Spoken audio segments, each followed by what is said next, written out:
Həyatlarım canlandı, mən isindim nəfəsinə kəndimin. Uşaqlığım göz önümdə dayandı, yenə düşdüm sevdasına kəndimin aman. Olmaz idi rahatlığım, dincliyim, bezdirərdi çoxuna dicdiyim. Səs səmirim, hayım, küyüm, gicliyim, yaylardı sinəsinə kəndimin.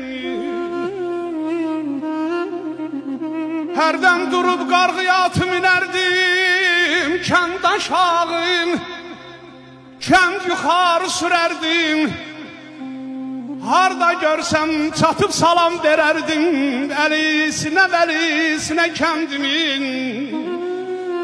Ay Yaqub oğlu, ay aman aman aman, canım aman aman aman, yarım aman aman aman.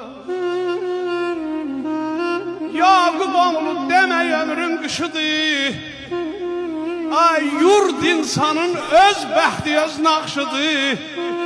Nana xanım Allah haqqı yaxşı elə yaxşıdır. Ay qurban olum dəlisinə kəndimin, vay vay vay, yalan qurban ya.